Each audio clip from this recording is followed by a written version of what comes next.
Welcome to the public hearing, a regular council meeting for January 21st, 2019. Before we begin the meeting this evening, I'd like to recognize that this gathering is taking place on the traditional unceded territory of the Staminas people, and with that, we will get underway.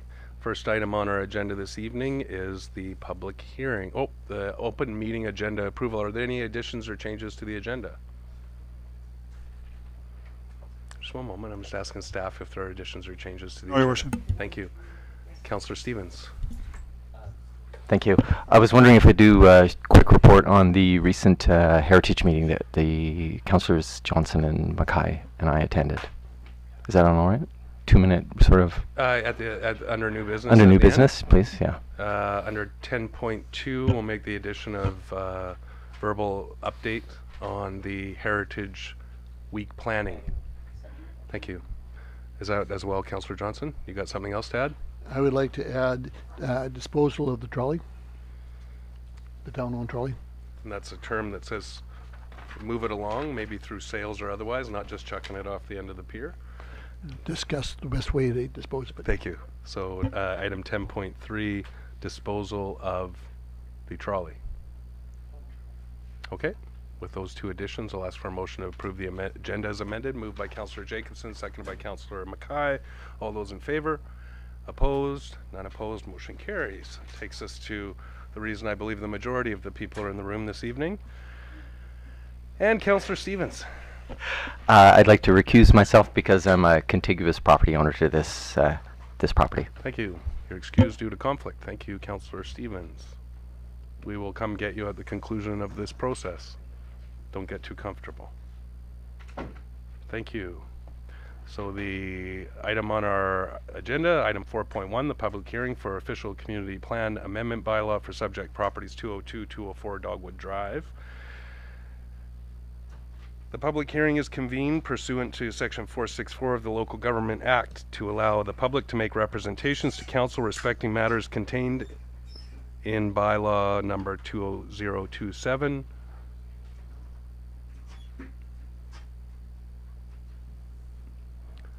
Bylaw 2028 and bylaw number 2029 to establish a maximum 200 square meter neighborhood pub at 202/204 Dogwood Drive. Written submissions received prior to the Tuesday agenda deadline are included in the agenda package. Written submissions received after this time have been provided separately to council. Everyone present shall be given a reasonable opportunity to be heard or to present written submissions respecting matters contained in the proposed bylaws. No one will be discouraged or prevented from making their views known. However, it is important that remarks be restricted to matters contained in the proposed bylaws. And I'll reiterate that these are matters contained within the proposed bylaws. When speaking, please commence your remarks by clearly stating your name and address. For this hearing, there will be a time limit of 5 minutes for each submission. Once everyone has had an opportunity to speak, those who wish to speak again may do so. Members of council may ask questions following presentations. However, the function of council at a public hearing is to listen rather than to debate the merits of proposed bylaws. Please be advised that the content of submissions will be made public and form a part of the public record for this hearing. Following the close of the public hearing, no further submissions or comments from the public can be accepted by members of council. I will now ask staff to introduce the proposed bylaws.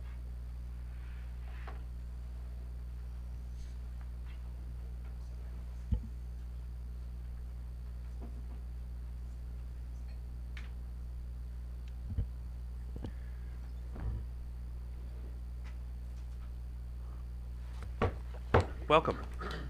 Thank you.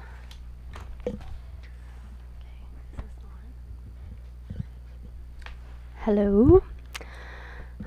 Through the chair, the bylaws that are the subject of this public hearing are Official Community Plan Bylaw 2003, number 1488 Amendment Bylaw, number 60, 2019, number 2027, hereafter referred to as Bylaw 2027. Official Community Plan Bylaw 2003, number 1488, Amendment Bylaw number 61, 2019, number 2028, hereafter referred to as Bylaw 2028. Town of Ladysmith Zoning Bylaw 2014, number 1860, Amendment Bylaw number 30, 2019, number 2029, hereafter referred to as Bylaw 2029. The subject property consists of 3 adjacent lots located at 202-204 Dogwood Drive, legally described as lots 2, 3, and 4, Suburban Lot 9, Oyster District, Plan 1009. Bylaw 2027 applies to only one of the 3 lots that make up the subject property, and that's Lot 4. Bylaw 2028 applies to all 3 of the lots that make up the subject property, as well as all other lots in Ladysmith that are within the commercial development permit area. And Bylaw 2029 applies to the 3 lots that make up the subject property only. Bylaw 2027 will amend Map 2 development permit areas of the official community plan by designating Lot 4 as development permit area 3 commercial. Lots 2 and 3 are already within this development permit area. Bylaw 2028 will amend the official community plan by adding the following guideline into development permit area 3 commercial. The minimum landscape buffer requirements provided in Part 7 of the zoning bylaw may be varied where the abutting parcels in a zone that permits residential use would be buffered through alternative measures on the parcel, such as topography, non-commercial land uses, other structures and/or landscaping or existing vegetation. This guideline allows variances to the landscape buffer requirement through the development permit approval process, where an alternative buffer exists as specified by the new guideline. And finally, Bylaw 2027 will amend the zoning bylaw by allowing a neighborhood pub as a site-specific use on the subject property within the existing local commercial C1 zone. And it would also allow a neighborhood pub use to be a maximum of 200 meters squared in gross floor area. Regarding the public hearing notice, it was published in the Ladysmith Chemainus Chronicle on January 9th and January 16th, and was posted on community notice boards and the town's website. Pursuant to Section 466, subsection 4 of the Local Government Act and Section 10 of Development Procedures Bylaw number 1667, written notice was delivered to the subject property and all neighboring properties located within 60 meters of the subject property. A copy of the proposed bylaws and background information to be considered by council was made available at the front counter at City Hall and the Development Services Office for the notice period beginning on January 6th. The applicant has hosted 1 neighborhood information meeting held October the 7th, and 6 public hearing submissions have been received. Thank you. That's all from staff. Great, thank you. After staff have introduced the bylaws, which they have, we will now open the floor to public submissions. I'm going to request that the applicant, if they wish to, make the first submission. And please step to the podium, make sure the microphone is on. And I know, Mr. Alsop, you know how to adjust a microphone if needed.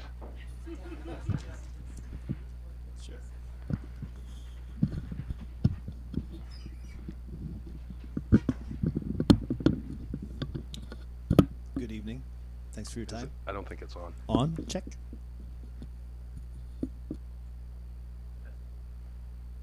Testing. Testing, testing. Testing. Hello. 1, 2, 3. A, B, C. Testing. Check, check. Oh, there it is. Well, good evening. My name is Rod Alsop. I'm the property owner at 202-204 Dogwood Drive. Thanks for listening to our submission and our application. I'd just like to introduce my business partner, John Ledke. As Rod said, my name is John Ledke, and my address is 10634 Southern Road. So, first of all, thank you for having us, and thank you to everybody who's come out to have their say tonight. As Ladysmith is growing and becoming a more diverse community, we believe that a local brew pub would serve the needs of our neighborhood, our community, and surrounding areas. We hope for this to be a welcoming, family-friendly destination for locals and tourists alike. We are proposing to open a brew pub with approximately 40 seats indoors and 20 seats outdoors on a patio, where we will be serving locally crafted beer and food.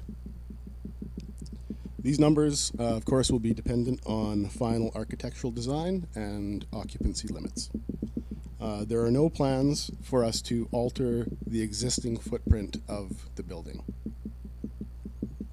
Our brewery model is for in-house service and growler fills to go. There will be no manufacturing for packaging and distribution. We are not proposing a large-scale production brewery here. The existing zoning of the property currently allows for a restaurant.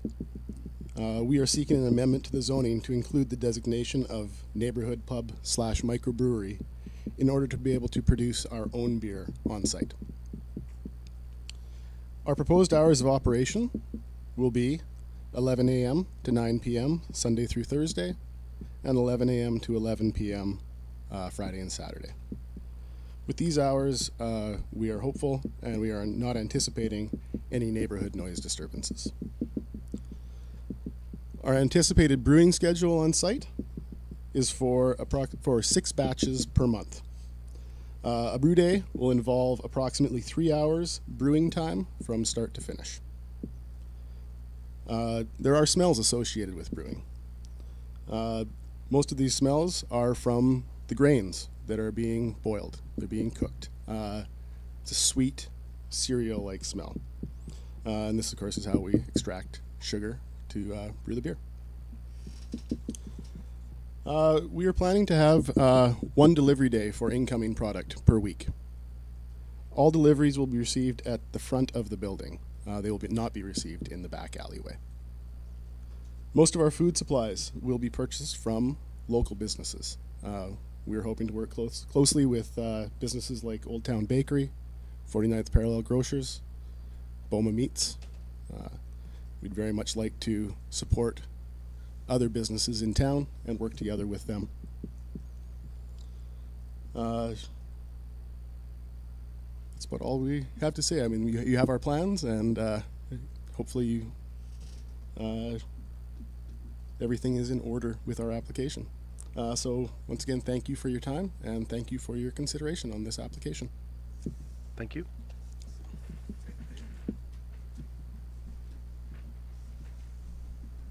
So again, I would invite anyone who would like to make a submission to council to step up to the microphone and make your submission.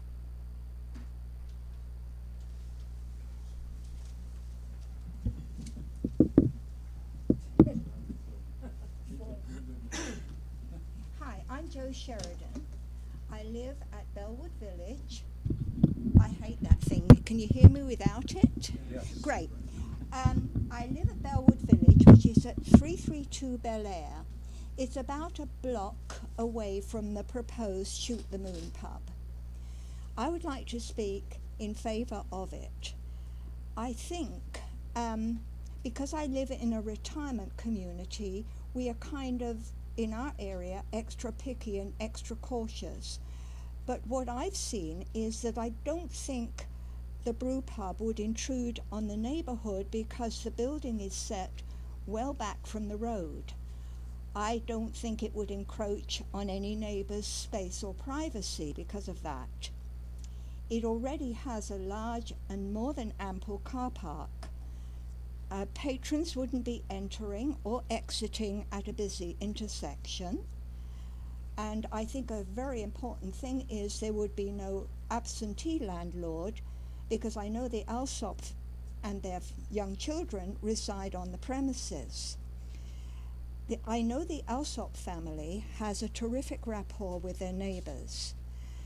I know Rod a little bit, and he exemplifies the kind of young family man that Ladysmith is so eager to support and retain, because he's locally employed. He works with our next generation young people. He does voluntary work in the community, including supporting Cops for Cancer. He has a home here. With his wife, he is raising a young family here. He is enterprising, industrious, and reliable. He has a terrific plan for an attractive venture, which would be another plus for Ladysmith. So I'm totally supportive of this Shoot the Moon venture, and I do hope Council will give it the green light. Thank you. Thank you. Microphone's open for whoever else would like to make a submission. Welcome. Hi, my name's Anita Hamilton. I live at 206 Dogwood Drive, and this is for the Shoot the Moon pub, which is my next door neighbor. In our communications after the town meeting, Rod, you told me you're going to teach people how to drink responsibly. I've thought about this perspective of yours for a while, and I don't believe you. You also stated that you would hold people to having only 1 or 2 drinks. For a drinking establishment, this is ludicrous and a losing proposition, and again, I don't believe you. The only benefit I see for this neighborhood pub is financially to improve you and others to benefit from the alcohol. I feel that you have not been honest or truthful about the building access, road access, and the amount of patron capacity. I find this has become a fluid and evolving adventure for you and your backers. It appears to be developing into a far greater capacity than your parking spaces. My concern is that you also haven't considered the others that this pub will affect in the community. I'm speaking about the Shemanis First Nations and other Aboriginal persons living in this area. I'm not only speaking about Chief and Council, but the whole community, on the reserve and off the reserve, as I know we have families living within your area. The Aboriginal community are in the midst of social crises that include high unemployment and school dropouts, as you know. And low-income housing problems, increased police involvement, violence, and suicide of our young adults. Historically, traumatic events from alcohol consumption have had a negative generational effect from our First Nations community. Have you spoken to the First Nations community about the drinking establishment? Will you be speaking to them about the neighborhood pub? Have you asked them how this will affect their lives? Or are you going to be another one to cause generational trauma to happen within our community? Inquiring minds want to know all my relations. Thank you. And the next submission, I will remind the submitters again to focus your comments on the contents of the bylaw, as this is a land use discussion. Thank you. Squale. Good evening, everyone. My name is Natasha Sharp, and I live at Unit 201 at 11 Buller Street. I'd like to speak in support of Mr. Alsop and Mr. Ludke's proposed business plan. I have the pleasure of working with both gentlemen at Ladysmith Secondary School, and I've also had the pleasure of sampling Mr. Ludke's microbrews. I think this is an excellent business opportunity, and I would rather Ladysmith benefit from it than another community like Shemanis or Nanaimo. I think this is a great way to increase local business and to help Ladysmith continue as the thriving community that it is. Thank you for your time. Aishka. Thank you.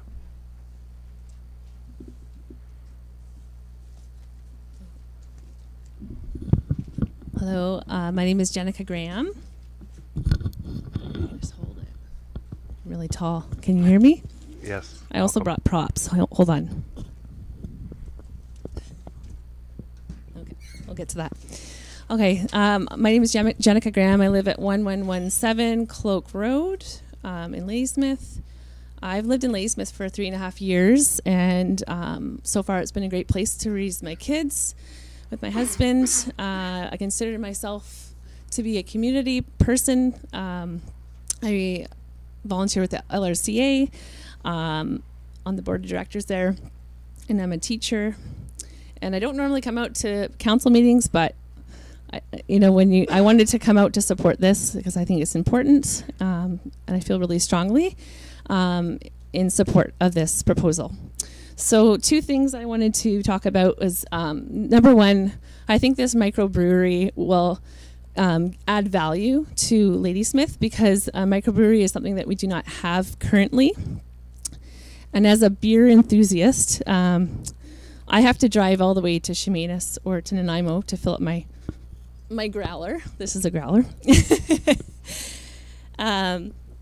And so, yeah, it would be great to fill up my growler somewhere local. There are a lot of beer enthusiasts on the island and just in general in BC. And there is something called the BC Ale Trail. That's just one of many things that it's a website where you can, there's a bunch of tours you can do for breweries, and they involve B&Bs and also just all the different establishments. It's sort of an all-inclusive website. So that's another thing. It would bring tourists, but it would also bring the locals. So 2 different things. The second thing I wanted to say is that the brewery will add a sense of community to Ladysmith. I think this is really important. When I go visit a local brewery, I notice right away a common love for beer making. It's about the appreciation, the taste. Just the other week, I went to Cliffside Brewery. That's this one here. And I noticed that there's a lot of collaboration going on with these breweries. So I go to the Cliffside in Nanaimo, and the beer maker from Wolf Brewing is there, and he's talking about his brews, and they're talking about different breweries. So there's just a lot of collaboration going on. There's a lot of support there. So yeah, those are my 2 points I wanted to make about the brewery, and I'm in support, and I want to fill up my growler. So thanks.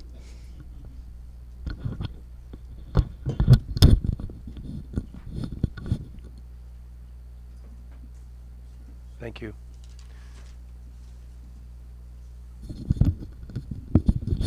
Good day. Hello. I love beer. My only concern, and I haven't really heard anybody mention, is there not a brew pub going in at the old police station? And if so, how are we going to support 2 brew pubs within, almost sight of each other? Anyway, you tell me how that's going to work. Get your name and address for the record, please. I don't think so. Okay. No, So- Ford Dufour. That's what I thought. So, thank you. I appreciate the good humor. Well, Th- thanks, Gord. And next submission. Nick Evans, 232 Robert Street. Hi, Nick. And with all these teachers, I've got to apologise because I wrote this in Tim Hortons car park. The grammar's bad. I wish to offer my full support for this proposal. I would like to see the approval granted as soon as possible. Briefly, my adult years have been split between living in various European countries, Australia, and now Canada. Because of this, I feel that I can comment somewhat as I compare different attitudes to alcohol, urban zoning, densification, etc. As soon as I moved to Ladysmith, like many others, I saw a huge potential that just did not seem to be being addressed. After 6 p.m, pretty much a dead town. 1 or 2 places to eat, but other than waiting for the smokers to gain access to a sports bar of the 70s, not too much. The town promoted itself as being an artistic haven, but where was this art? No music, no cocktail lounge until Zach's. A First Avenue only half utilised. However, with a new mayor and council, I see a more progressive approach, one that embraces urban densification, encouraging and recognising that we need to attract younger people to reside in our town. But to achieve this, we need to attract these people, persuade them that we literally are not a sleeper community town. I see this brew pub with its personal, non-destructive location as an establishment that will certainly attract such people. I'm aware that a different application has been approved not far from the location requested here. I see this as a bonus, as each will complement one another. 2 brew pubs, one promoting possibly local non-rock band music, this is a music teacher, both nearby, both an extension of First Avenue. People will be attracted. As I said previously, living overseas in old Europe, you may easily have half a dozen drinking establishments side by side. These work. My mother lives in a town of 2,200 people. They have 14 pubs. This works. It's time to move on from the negative post-prohibition outlook as to alcohol, except that brew pubs differ greatly from the binge-drinking, testosterone pubs of a different generation. Brew pubs are open, social, creative places that will certainly attract people to Ladysmith. And as for us locals, we will not need to find the designated driver so as to leave town for Nanaimo or Duncan. Once again, I fully support this proposal. Thank you. Thank you. Microphone's open for the next submission. Welcome. Hi, James Stedman. I live at 208 Dogwood, which is 2 doors down from there. And I've heard several other people in favor of it saying it's not going to be a disturbance and whatnot. That's not true. By the way, I am a beer enthusiast. I love beer.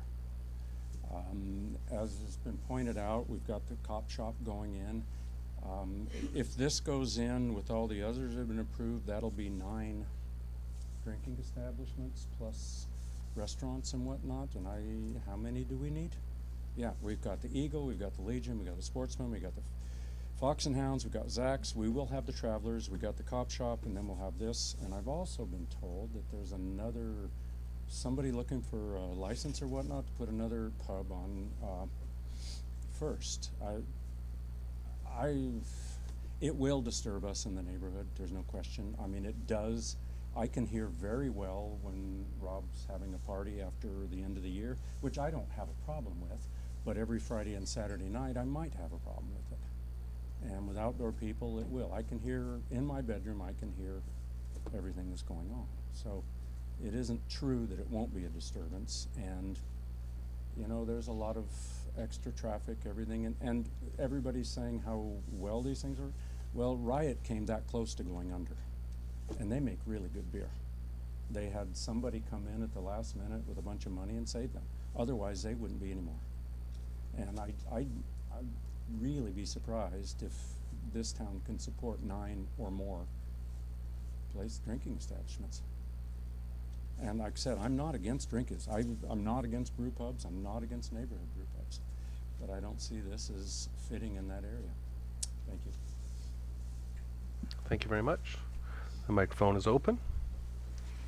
Mr. Barling, welcome. Ladies and gentlemen, very nice to see such a full house. Too bad we didn't have a bigger place to house. You know, I guess you kind of... Just need name and address for the record, please. Yeah, my name is Russell Barling, and I own 2 residential properties within 100 meters of the brew pub, and I guess you all know where that is. Sorry, we need your address for the record. 100 block Forward Road. Thank you. I've heard everybody start with whether or not they support this brew pub being put in. And to be honest with you, I don't know if I do. And that doesn't mean I don't. It just means I don't know if I do. Because the design that's been available to everybody before this public consultation is not the design of the final lot. It's not what it's going to look like. So for us to make an informed decision about whether or not we want to support this, we would need a proper design. Now I know people have been coming down to City Hall for the last couple of weeks asking for the most recent design, and it's just simply not available. So here's my concern based upon the old design. And I have no idea whether or not the new design has actually addressed these concerns that we stated at the informal information session that we had with these gentlemen. There's 40 seats in the restaurant, 20 seats outdoors, and it used to be 50 and 20, so now it's 40 and 20. But even at that rate, you had 11, 12 parking spots? How many parking spots did you have? Right? Put 2 people in a car, and I think that's reasonable to assume. You're nowhere near enough parking spots for what you're proposing. So what we're going to have is, in an area of town where there's residential property, we're going to have people driving up and down looking for parking spots. Okay, and I know where they're going to park. They're going to park on Forward Road because it's the only place around there within 3 or 4 blocks. So what does council propose to do about parking problem? And it's more than a parking problem, it's a safety problem. As someone who lives on Forward Road, every day I come home and I stop to turn the left onto Forward Road off of Dogwood there. And I can't tell you how many times I've had people lock them up behind me because they're just not expecting you to be there when they come whipping around that corner. And that is, what, 50 meters from the entrance to the pub? 40 meters from the entrance to the pub? You don't have adequate, the previous design did not have adequate parking. Okay, there was absolutely no plan for adequate parking. Okay, and I believe it's not safe. I also believe that, like these gentlemen say, and I have to support Anita wholly on this, it's just ridiculous to assume that somehow they're going to have the magic wand for being able to keep people from being drunk and disorderly in our neighborhood, in my neighborhood, within 100 meters of where I live, within 80 meters of where my 80-year-old mother lives alone, okay? Because they're going to somehow teach people how to drink, right? Pubs aren't there to teach people how to drink. They're there to sell beer. So I agree with Anita that I don't, like, there's something fishy about the plan, right? But we don't know what it is because it's not available to us. Yet we're supposed to take part in a consultation session, a meaningful one. And then you guys are going to all vote on this afterwards. So I would recommend to you, to the whole council, that what we do is we get the full plans out in the open, and then let's have a meaningful public consultation about the plan for the pub. And until that time, until that design is put forward and we fully understand what is being proposed here, we're not having meaningful public consultation. Again, I'm not against the pub. I love a good beer, and I'm not for the pub. Right now, there just is not enough information in the public domain to make an informed decision. Thank you.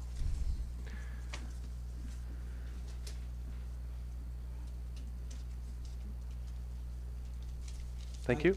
Noel McKenna. I live at 125 Methuen. Try and speak directly to your bylaw 2028. I don't think you should allow the variances they want because that's going to affect, I think it's 28 other parcels that are categorized as that, like lots in the town. And I think where you have commercial butting up against residential, you need to have a proper buffer in place. So I don't think they should allow for the decrease of it on the western side and then not having it at all, requiring it on the eastern side. To 2029, I don't think C1 zoning is a place for a pub. And because they've just allowed one up the street, I don't think we need one here. And I don't think you should change this, the gross square floor area, the gross floor area to 200 square meters. If you're going to put a pub in there and the barber shop, you could make it work under the existing of 100 square meters. I don't think you have to change the zoning to 200. So that's speaking to those points, and just, I don't believe there's enough parking on site. They've got 14 spots that they're supposed to have, and once you allow for a patio, I don't know where the parking is going to go. And that's very important. And I also think you should have a traffic study done because there's 2 intersections there and there's a crosswalk. So it's not, and that's the main road north and south in town. So there's a lot going on there, and if you start drawing a lot more people in there, I think from a safety aspect, you know, you've got to look at that and you've got to have it properly analyzed. So there's lots of other things I could say, but I just want to stick to the basics you asked for, and I hope you don't approve this. Thank you. Thank you. Microphone is open for whoever else would like to make a submission. I guess I will. Yeah. Hi, I'm Scott Gingeresti. I live at 508 High Street. I lived in town for 18 years. Grew up here. We've heard a lot of good things about beer, so I'm probably not going to get into that, but I am a beer fan. I want to say that I'm in favor because I've heard a couple things about the parking, but I'm not really concerned about that. I'm more excited about having a place in town that I can walk to. And I think a lot of, at least some of my friends and people I know are excited about having a place that we can walk to. I commute down to Victoria a couple days a week, so personally when I'm in town I really enjoy places that I can walk to. And when it comes to microbreweries and food, and you're trying to eat later in the evening, you're kind of restricted in town right now to Zach's, or if you want to have a drink, you're going to the Sporty or the Fox and Hound. I can't go to the Legion, and I can't go to the Eagles Club or anything like that. So I'm kind of looking forward to another spot that we can have in town. Personally, I'm a big fan of Riot Brewing. I don't know if anybody has had a chance to been there or be there. You know, it's a really collaborative place where you can bring your family, your dog. I don't think they're doing that, but you know, it's a nice place where you can go with your kids. I'm not bringing my son to the Sporty. It's not going to happen. So I'm just kind of in favor for a creative place and having the ability to have more sort of artistic stuff. You know, it's an artisan product. You go to farmers markets, they're selling cider, beer, things like that. So I like the forward-thinking idea of it. I like that it's a small footprint. I think it's an exciting opportunity. I've had nights where I'm trying to get into Zach's. I think they seat 30 folks or so, and it's full, and it's disappointing. I basically walk back up the hill. So I just want to say I'm in favor. I think it's a good idea. Thanks.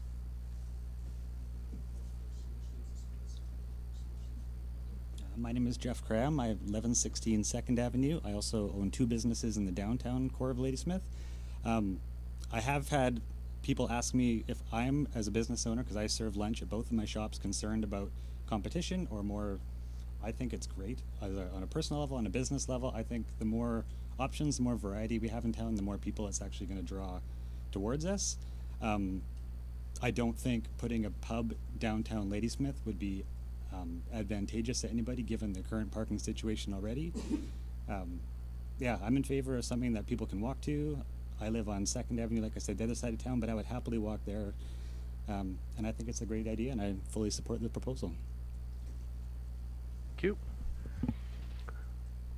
Microphone's open for anyone who would like to make a submission. Hi, my name is Thomas Allen. My address is 214 Dogwood Drive, just 4 doors up from the proposed site. I'd like to speak in full support of the project. I agree with all the rest of the comments in support of the project. I think that having somewhere local that young families or old families, friends, children can come and meet and enjoy local products, local foods.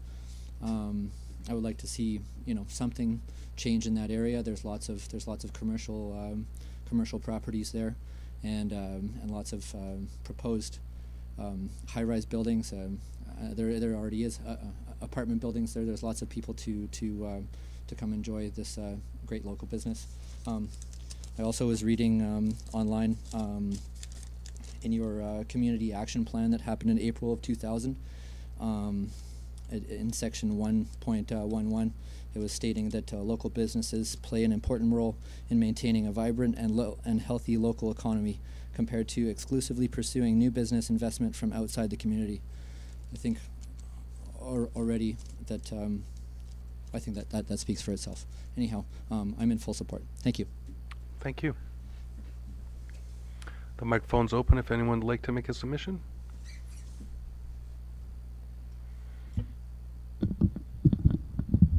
It goes high enough, Mr. Van Sorry. Horn. This is about half the size of my classroom. So, David Van Horn, 1147 3rd Avenue. I'd like to speak in favor of the proposal. My place of residence is on the other side of town, and I actually would consider walking. I have walked the distance before. I do understand the concerns people have raised about parking. We need to acknowledge we do live in a very walkable town. Aside from the hills, which just keeps us in shape, it is not too far for me to walk down to the pub.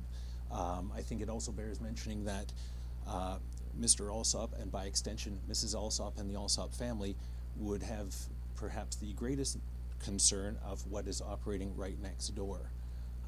So I do think that if they are willing to take it on, I would encourage council to support it.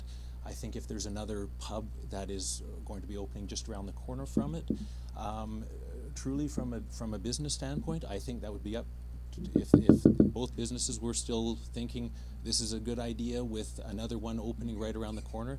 I think it's up to them to sink or swim, and I would having sampled the wares that Mr. Ludke prepares, he's probably too modest to say it, but he's actually won awards for his beer a couple of years ago at the Nanaimo Homebrewers Association. He won both categories, and unless I am remembering incorrectly, also took second in both categories. So he does brew a quality product, but he's probably too modest to say so. So, thank you. Thank you. The microphone is open for anyone who would like to make a submission. I would like to make Thank say you. something. I'm Yvonne Brose-DeFore, and I live at 131 Methuen Street. And my main concern is mechanical noise from refrigeration units and ventilation units. I know when it ran as a U-brew years ago, that intermittent 24/7 noise in our backyard was very wearing. And when it stopped, it was very relieving. So I don't want to see that come back. Thank you. So I'll do a third and final call for submissions from the public. Microphone is open. Again, a third and final call for submissions from the public. Seeing no one stepping to the microphone, as there are no more submissions. Gotta turn my page over.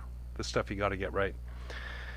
Thank you. The public hearing for bylaw number 2027, bylaw number 2028, and bylaw law number 2029 to establish a maximum 200 square meter neighborhood pub at 202-204 Dogwood Drive is now closed. No further input or submissions can be submitted to council. These bylaws are on tonight's council meeting agenda for further consideration. So moving on, the next item on our agenda is the bylaws subject of the public hearing. There is a recommendation from staff that number 1, council proceed with third reading and adoption of official community plan bylaw 2003 number 1488, amendment bylaw number 60 2019 number 2027. Number 2, proceed with third reading and adoption of official community plan bylaw 2003 number 1488, amendment bylaw number 61 2019 number 2028. Number 3, proceed with third reading of Town of Ladysmith zoning bylaw 2014 number 1860, amendment bylaw number 30 2019 number 2029, and number 4, direct staff to refer Town of Ladysmith zoning bylaw 2014 number 1860, amendment bylaw number 30 2019 number 2029 to the Ministry of Transportation and Infrastructure pursuant to section 52 of the Transportation Act. That's the recommendations. That's moved by Councillor Virtanen, seconded by Councillor Patterson. Discussion. Councillor Johnson. I have 2 questions, if I may, to staff. One, at one time that site was the Monkey Tree Restaurant, and with the restaurant they had the seating. So do we know what the parking capacity or requirements were when it was a restaurant? Through the chair, I don't know what the parking requirement was at the time when it was the Monkey Tree Inn. And for a restaurant, I believe it depends on the number of seats in the current zoning bylaw parking regulations. So the ratios would be the same for a pub versus a restaurant? I don't have my zoning bylaw in front of me. I can't confirm that. Just for clarity, I don't believe at that time the zoning bylaw made any kind of restrictions on parking, but follow up. The second one is on bylaw 29. It makes reference to a neighborhood pub. In each of the bylaws, I don't see a reference to a pub microbrewery. To proceed, should not the definition say pub microbrewery? Because it makes no reference to microbrewery in the bylaws. Through staff. Through the chair, the definition existing in the zoning bylaw for neighborhood pub currently allows a microbrewery. So it's within the definition. Okay. Further discussion? I have several points to make, but I always give it to council first. See if he can whittle down my list. Councillor Virtanen.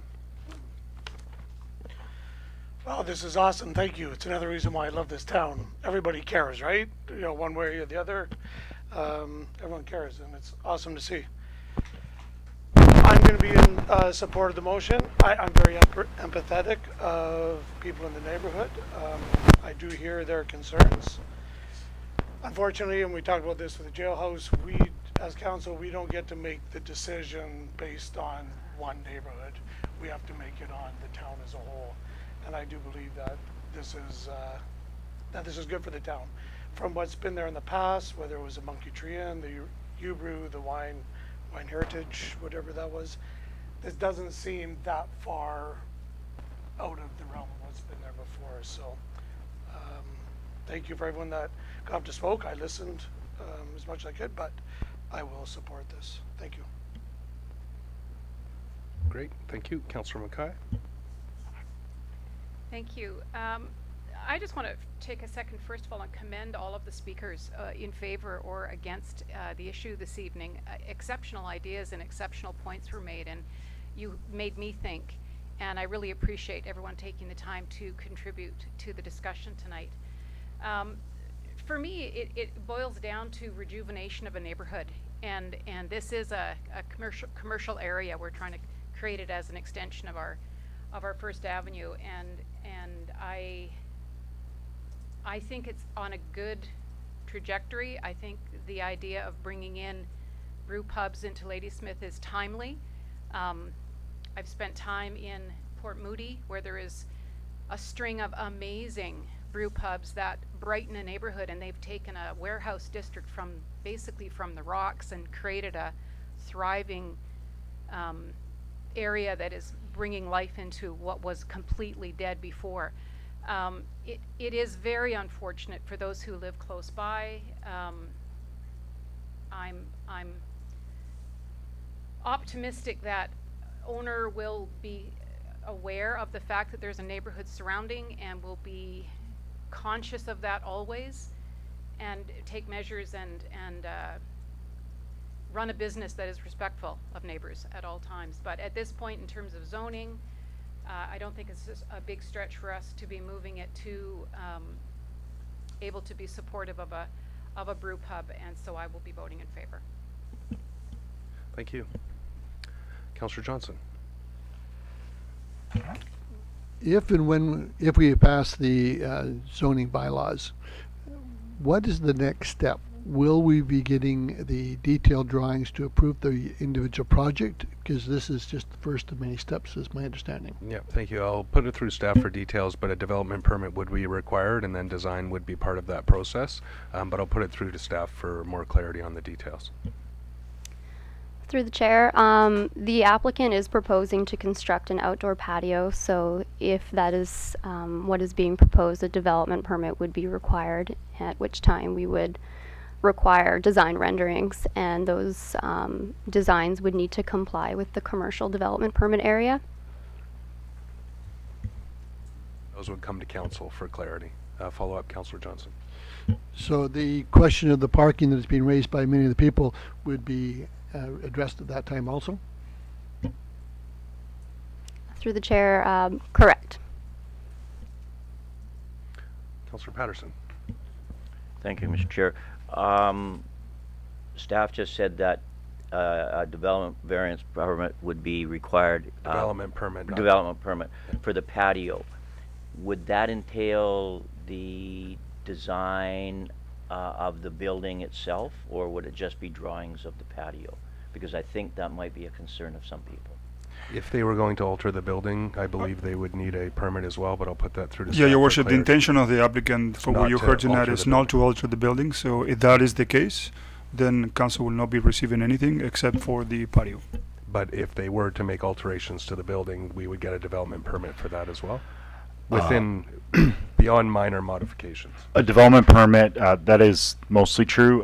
Development permit, Your Worship, can only really regulate the outside of the building, so there may be floor plans and things included with that application, but if the alterations are entirely internal, there would be no development permit, but there would be a building permit required. This is not a public process, though. That's building permits are not development permits come to council. That's correct. Building permits do have a zoning compliance check, though. Yeah, thank you. Councillor Johnson. Excuse me. Well, your comment seemed to contradict Julie's comment. The development permit would still require the parking to be addressed for the outside zoning, or the outside patio. But if there's no patio, then we have no other input. Through the chair, your worship, zoning compliance is checked at both the development permit and building permit stage. If the applicant is able to avoid the development permit process, that would be issued by staff. Any further discussion? Okay, well, seeing none, I just want to make a couple of comments. First, thank you again for everyone's input. You know, I may argue, and I suggested again, that we focus on the issues contained within the bylaws during the public hearing.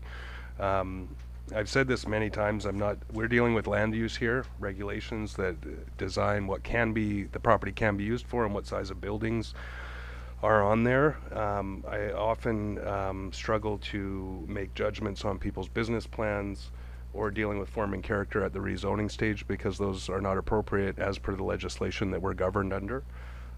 We are here to make land use decisions that, as I said, look at how big a building can be on a property and how the property may be used in its simplest form.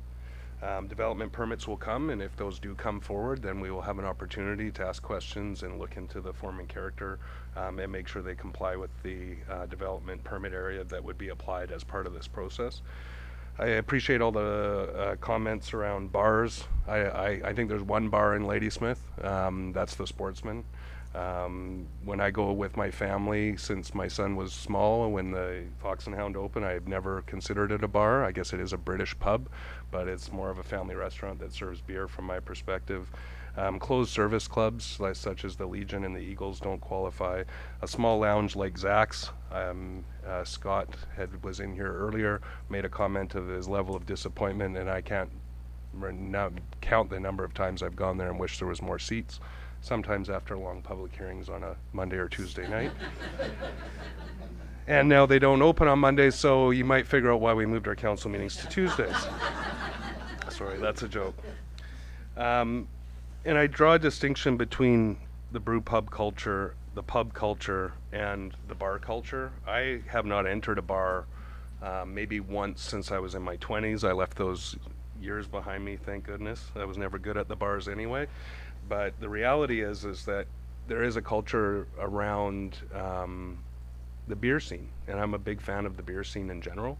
This judgment tonight that council's asked to make has nothing to do with that, but I think it's an interesting layer for the discussion. But most of the comments that I did hear tonight were really tertiary to the issue that we're dealing with, which is that land use and use of the land and what can be built on that land. When those opportunities come, we deal with challenges that come up. We try and look at every unintended consequence when we do a rezoning, because once we provide a rezoning, if Mr. Alsop and his business partner were to move on, we have to keep in mind that there's a potential that someone else could come in under that zoning, and they have 200 square meters to build their brew pub, and as long as they go within those new zoning regulations that would be applied, that's their fair opportunity to do so. I took a long time to look at this one. Actually, in many ways, I wanted to verify that some of the feedback we had received by mail or email or written submission held weight, and I think in some ways the concerns do. I have concerns around parking, but when I looked out and cast a broad net and asked people, it's been going on, and I appreciate that some of the comments that we had was this is too fast. It's actually one of the more lengthy rezoning processes that I've seen for what on its face is a rather simple rezoning proposal. So it's not, 5-6 weeks are what applicants usually look for. I can see staff going, yeah, not happening. The reality is that there's a legislative process, and the fair process has gone from August to October to December to now. I feel there's been significant opportunity. When we talk about things like the building plans and things like that, again, those aren't addressed at the rezoning process. They can be, and that's great for demonstration purposes, but again, that comes during the development permit process if it's required. So unsurprisingly, I think based on what I've seen, and I do actually want to say, I disagree with Councillor Mackay's comments that this is timely. I think this is way overdue. I can't tell you when we go to associations the jealousy that many people feel from our community about the brew pubs in other communities. I know some of our staff regularly, and one of them just quit and left to go to Cumberland. And I'm not saying it's just the brew pub, it might be the mountain biking trails as well, but there's a whole generation of people, whether you want to call us hipsters, those are younger than me, or Gen Xers, that have really gotten into this culture of being in nature, and for some weird reason, when we paddle canoes, or we hike in the woods, or we ride our bikes, we really like craft beer afterwards. So although that's not the judgment of what we're here to talk about today, it seems like that was the balance of many people's comments. So I feel like it's important to understand there's a huge market there, and we've been missing out on it. It seems like a real missing puzzle piece that we don't have in our town. And the last thing is I just need to speak to, again, not related really to what we're dealing with here, and it's probably not proper process, but the character of the applicant. You know, there's a proven track record with Mr. Alsop in many different ways in this community that go far beyond the discussion of a brew pub or what he would like to do with his property. There are many children's parents and families in this community that have benefited from the kindness and seriously good sense. So although I appreciate very much that, Rod, you're not going to be able to control how I drink. You may control how I leave and how I get home, but if I decide to come to your establishment or any other one in town, I think that's a fair comment. But I also think that based on the character that you've well established in our community and your proven track record, that what possible influence you could have over drinking the right way and conducting yourself in the right way, I have absolute confidence in that. I just feel it's important that when I feel some of the comments may have somewhat impugned your character, that somebody comes to the defense of that. So it's got absolutely no bearing on this judgment this evening or the decision of council, but I think it was just important to say. I don't log in, nope. So now we're moving on to rise and report. We have no items to rise with report this evening. So we'll move on to the minutes of the regular council meeting held January 7th, 2020. If there are no corrections to make, I would ask for a motion to approve the minutes. Moved by Councillor Jacobson, seconded by Councillor Mackay. All those in favor? Opposed? None opposed. Motion carries.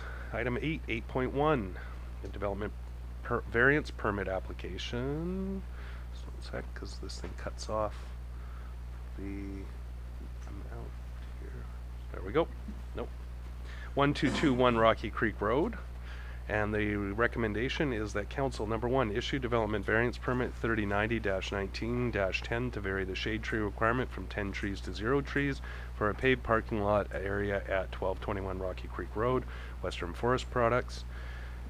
Number two, authorize the mayor and corporate officer to sign development variance permit 3090-19-10. Number three, approve an encroachment agreement with Western Forest Products for the installation of 2 rolling gates and fencing within the town's right-of-way along Gladden Road property frontage. And for clarity, this is the new Gladden Road. And number four, authorize the mayor and corporate officer to sign the agreement. Moved by Councillor Jacobson, seconded by Councillor Stevens, and discussion. Councillor Patterson, then Stevens. Thank you, Mr. Chair. I understand. I think I understand what they want because of all the trees around. But with our new strategic plan and climate change and stability and sustainability, and with what I understand is new information, or not new information, but common information about how trees and plants help reduce the carbon dioxide footprint, etc. Don't you think with our strategic plan, by omitting trees, it kind of goes against what we are trying to achieve? And it might not be useful or adequate here, but could we possibly ask Western for funding or a donation of 10 trees to go in other areas? And they are living up to their vision of the community, and we're living up to our strategic plan. Thank you. Stealing thunder, guy. Also, I just want to mention, this year's the UN Year of the Plant. Really goes well with your comments about climate change and plants. Sorry, just a throwback to last week. You can watch the video from last week's council meeting if you want to know where that came from. I will put it through to Councillor Stevens, then Councillor Mackay. Thank you. Excuse me. I certainly see the logic, and behind the 10 trees. I have a sort of related question to the construction of the parking lot. We're going from a gravel lot, which sort of allows cars on site to anything that comes off them to perk through the soil. I'm just wondering how with a paved lot and a stormwater that's going to now flow sort of en masse as opposed to into the ground, how oil separation is going to be handled, because as I read it, they're exempt because of the existing usage from provisions in 1860 around oil separation, and they also don't, in terms of the riparian development permit, don't have to meet that criteria. There's lots going on in the riparian development that protects the stream while the construction's going on, but after the fact, I'm just wondering how that's going to be handled. Thank you. There's a lot rolled up in there. I'll put that through to staff and see if they can suss out the... Yeah, through the chair, it was not flagged as a concern by the qualified environmental professional when the riparian assessment report was required for the riparian development permit. And yeah, it would be exempt from the zoning bylaw regulations as the oil water separator requirement is contained within those Part 8 parking regulations. So there is no requirement for the oil water separator.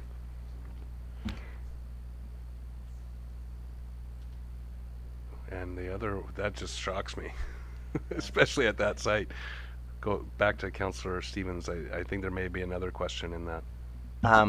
Maybe I'll come back later and I can a supplementary motion or recommendation to staff around if it's a loophole we can't close in this case, if it's one we can close in the future with a policy shift. Thank you. Councillor Mackay? Thank you. I've already been influenced by my fellow council people here. I like the idea that Councillor Patterson presented around trees in lieu, something along those ideas is a great idea. But in general terms, I am inclined to want to support this little bit of industry that we have going on. I think it's important that we are supportive of them, not to the point of going against our beliefs or our environmental standards, but certainly in terms of doing what we can to keep industry moving and happening in our little community. We know how dear it is. Taking a look at the pictures that were shown, there's lots of trees surrounding the parking lot. I think it's fine with regard to getting some shade naturally. It's not like it's a new parking lot being put in. It's an existing parking lot that's simply being capped. So, and with regard to the gate, totally understandable how security is needed, and I don't believe the land I don't think the impingement on our property would be significant enough to hold us back on allowing that. So at this point, I'd be in favor. Thank you. I've got Councillor Vertanen, then Johnson. Thank you. Yes, I would actually like to echo Councillor Mackay's comments. But I also like Councillor Patterson's idea. I don't have a problem asking for those 10 trees, but I hope that's not a hill that we're going to die upon, right? Like, I don't think there's anything wrong with asking for it. But otherwise, Councillor Mackay took the rest of what I was going to say. So. Thank you. Councillor Johnson. I find a bit of an irony that we're looking at 10 trees here for a sawmill that's processing 10,000 trees a day. A little bit of irony. Anyways, I like Councillor Patterson's suggestion. The question I have, though, is Councillor Patterson may remember many years ago on this site there was a proposal for a 10-story apartment building or something like this. Have we done anything in regards to the situation here to maybe open the door for Western to come back and want to build a 10-story building in that property? Do you remember, Councillor Patterson? Are you talking about the former site of the mobile home park? Oh, in the big gravel pit? So this is on the, I guess, southern border of the gravel pit. That most of the gravel pit is actually going to remain. So that new road that's put in on the southern side, this parking lot comes off the right-hand side of that. Sorry, I didn't mean My to. point being is will it do anything to encourage them to think about doing something on this way, which is, I'm just trying to think forward. Say, Your Worship, but Yeah, at I this would point think that's another that subject on. it sounds like, and again, with the changes with Oak Bay and their work with this new roadway and stuff like that, it seems like the purchaser of the parcel where the mobile home park was previously has some interest in more residential development there.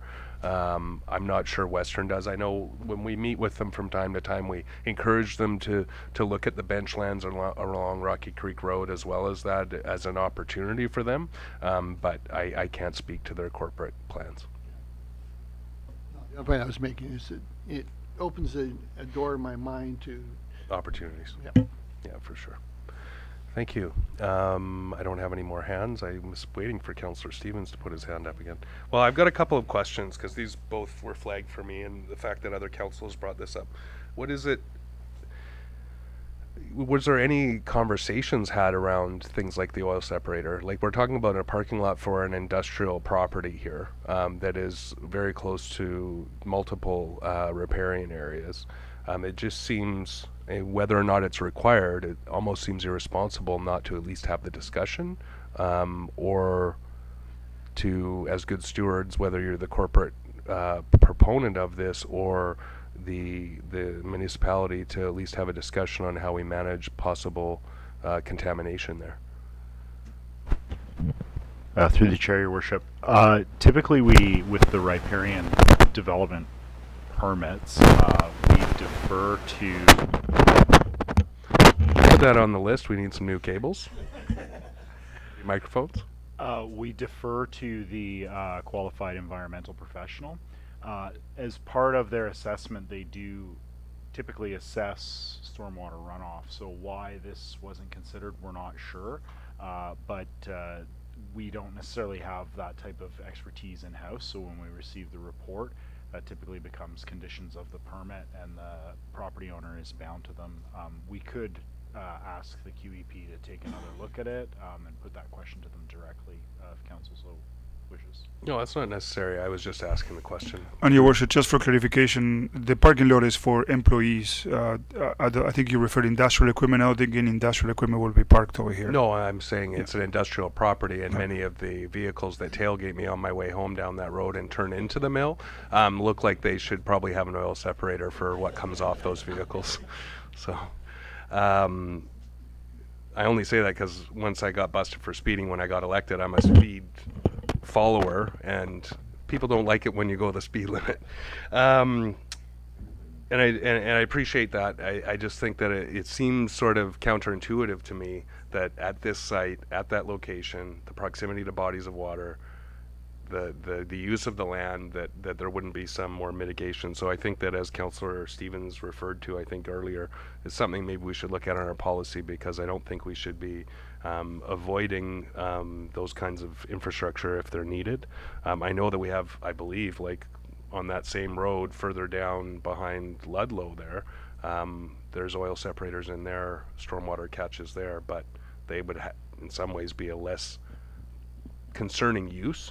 Anyway, and I just wanted to say that I'm surprised that there wasn't an offer to donate trees. It is Western Forest Products, after all. I'm sure they have access to a good quality stock of smaller trees that they may be able to donate, and it would have been a really good gesture, I would think, and this is just for staff in the future, if that was, say, accept the donation of in lieu to be used elsewhere in the community. The other comment that I wanted to make is, looking at the plan, there are some traffic islands within the parking lot that I'm like, well, why wouldn't you just put a tree there? Put 3 trees in. The reality is that in the hot sun of summer, when you're worried about heat island effects, this periphery of shade will have no impact on the actual reason why you have trees in parking lots. They're there distributed throughout the parking lot to provide shade, to prevent the asphalt from heating up and contributing to a heat island effect. what they have in place there, although will provide some screening, will provide no benefit in terms of that shade tree. The reason that we actually ask for shade trees beyond beautification. So again, it's tough because I think that there's so many obvious things to me anyway that aren't well explained in the report that makes me wonder why they wouldn't want to take advantage of the benefits of shade trees in those, because those are their staff members that still have to come out at 4:30 after the end of a shift and get into a scorching hot car on a scorching hot parking lot in the middle when the afternoon sun's been on there all day, and unless you're really strategically parked right at the periphery of the parking lot, those perimeter shade trees that are already existing will have no desired effect. So we're not achieving through that shade cover any of the principles that are the reasons we have these trees required in parking lots. So what we're doing here is effectively sort of reducing our requirements and the intent of those requirements to support an investment. I'm not saying I'm against that, but it just seems like there was great opportunity here to show more of a commitment to the principles behind those shade trees than what's been presented to council. Look at the plans, if you bring them up on your tablets. There are 3 designated islands there that are more than a parking space size, so that means that they're big enough to plant a tree in the middle of. My guess is they'll probably be asphalted or left as gravel, which would be a missed opportunity in my mind. And then the oil water separator, stormwater management, it seems to be lacking even with the input of the qualified, the QEP. So I'm not quite sure that I'll have a vote that will actually impact this here, but I'm disappointed a little bit with what they've proposed. Councillor Stevens. Excuse me. So yeah, I understand. I don't think there's any it's an unintended consequence. I think that the policy system that we have set up, that this is the case in terms of the oil separation. The trees I know are the issue on the paper, but I just can't. I can get past it if it is the case we have no leverage here. I can certainly get past it. I just think that this is the same water course that we delayed the dip for to protect the fish, and now at the mouth of that water course where those fish are coming in, we're putting a 100+ stall parking lot that potentially could affect that population. So as I say, I can get past it, but if someone can throw me a rope here to help me not get past it, I certainly would be into that. I don't know, the idea of a bioswale comes to mind as maybe is that a cheaper option, and does that deal with what the type of runoff we've been looking at here? What is I'm not familiar enough in the site to know where the grade is going, and maybe the stormwater isn't an issue, although I think generally when you're near a creek the water is probably running towards it. So these are questions in my mind, and I'm wondering if we have any leverage and any sort of method to go back and tweak this proposal a bit without causing undue cost, time, anything like that.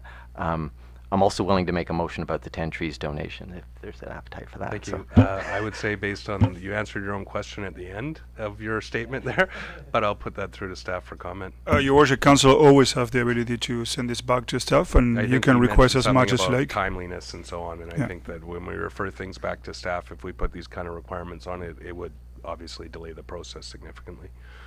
But I don't know if staff can comment on how long that might be. If you get a request, you want to refer back a development variance permit, go back to the applicant, ask them about 10 trees and how they handle runoff, and report back to council. We're probably looking at a month to get the report back, and then so on and so forth, right? Your Worship, yeah, that could be possible, but if that's an important decision for council, then we'll do it. Okay, thank you. If I may, Your Worship, if council were to settle on the 10 trees cash in lieu, tonight they could, the resolution could be passed to amend the permit to contain a condition that cash in lieu be provided as a condition of issuance.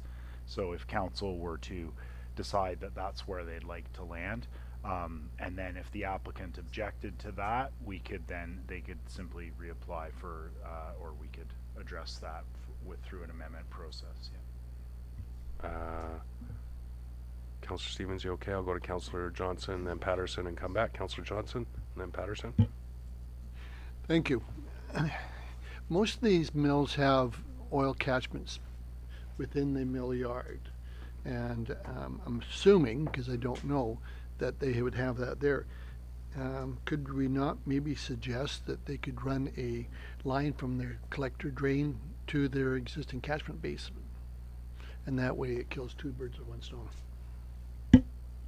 I'll put that through to staff. I'm not sure if that actually does exist on the western property there. We'd have to ask the applicant, Your Worship, if there's an extensive amount of pipe that would have to be laid to do that. It may be cost prohibitive. We should also note that if the applicant, if the cost of the condition of getting the variance were to exceed the cost of complying with the bylaw, that is providing the trees, the applicant would simply have the choice to provide the 10 trees, and then they could avoid the condition altogether. Good point. Very good point. Which then begs the question, why not just comply and do the right thing? So, Councillor Johnson, are you good? What I'm hearing is two questions. One is the question of the tree and shade. The second one is the one that is great concern to Councillor Stevens and majority of council, and there's the question of the runoff. And the trees issue, that's easy to solve as far as I can see. The question is, where are we going with the runoff? Thank you. So, Your Worship, again, that's not what has been you asked to do tonight. The variance is about the trees and the encroachment. So, if you deny that variance, then they can continue on with the project putting the trees in. Yes, I understand that we don't have a mechanism in place to talk about the stormwater management, unfortunately. Maybe that's the next issue, like Councillor Stevens suggested to. I was going to say, I would, if I were you, be preparing a motion to make after we go through this to direct staff to provide some input on stormwater management. Well, in the future, yeah. I think once we go through some of the OCP building bylaw zoning discussions yeah. Thank you. Councillor Patterson? Thank you, and my question was answered. I thought I saw where we were going to ask WFP to put in, they've lived up to their end of the existing policy except for the trees, and then at the 11th hour we asked them to do that. I wouldn't be in favor of that, but it sounds like we're going to get around not this one but future ones. So thank you. So again, the question comes back to the DVP's been moved and seconded, so whether or not to support what's been moved and seconded, amend what's been moved and seconded, and live without the trees, or you could do it and then you could make a request that they consider donating 10 trees, but I will ask council if they either want to amend the package or I can call the question. Councillor Mackay. I would suggest that we make a request outside of this approval, because it feels a little bit friendlier if we are accepting what they've asked for, and then we will just put it to them if would they consider making a donation of trees. I'd feel better about that than amending it and saying it's conditional upon, because then we're putting it's confrontational in a way. Already got it moved and seconded, so to do that we don't need to. So is there any more comment or desire to amend what's been moved and seconded? Seeing none, I'll call the question then. All those in favor? Opposed? None opposed. Motion carries.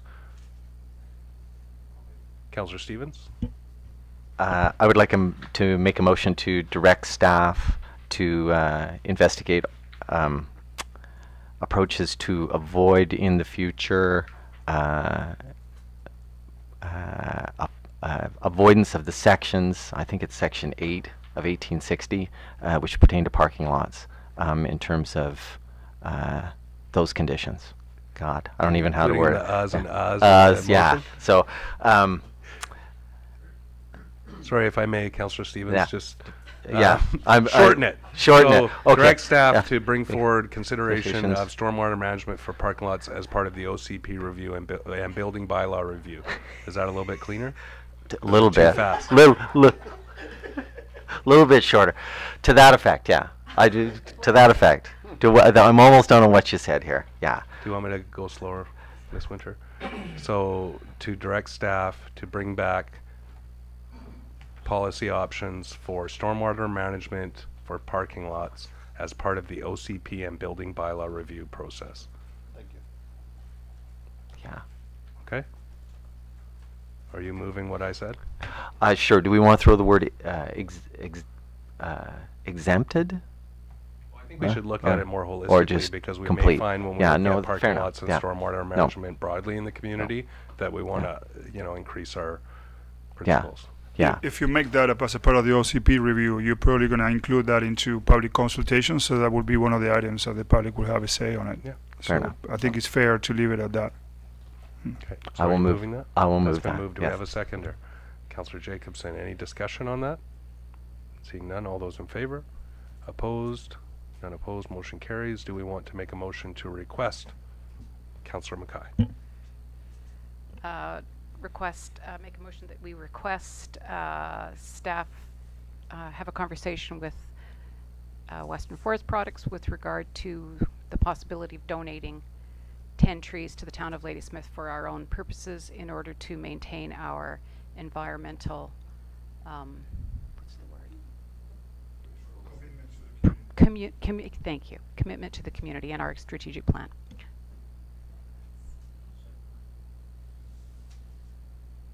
Winter, do you have that? Thank you. Councillor Johnson. I appreciate the intent of the motion, but to me it's too vague. We're saying 10 trees, like what kind of trees, and do we have a purpose in mind for these trees? Just ask for 10 trees, you don't know what you're going to get, and we don't know where we're going to put them. Usually we've had good luck with our staff working with applicants to come back with something that's acceptable, but I appreciate your concern. I would ask staff if they can give us input. Do you think more clarity is required, or can staff, with their understanding of where we may have needs in the community, be trusted to engage with the applicant? Yeah, Your Worship, we need trees often, and we apply for grants to get trees, so this will definitely be something that will communicate what kind of trees we're looking for. Jeff will probably have a list of trees that he needs, so we'll get that information from him and Always look pass over. it on to Western Flower Nobody can see Products. it, but behind that door, Jeff said yes. Always need them, so it'll be, yeah. No, we don't want hemlocks, just like not our lumber, we don't want hemlock trees. We won't request a locust tree, so don't worry about it. No Yeah, black yeah. locust trees. All right. Settle down. We still got lots to go through here. It's already 8:30. Any discussion? It's been moved and seconded. Ms. Winter? Yes. Okay. All those in favor? Opposed? None opposed. Motion carries. Now, hopefully, on to more direct and easy stuff. Thank you very much, both of you.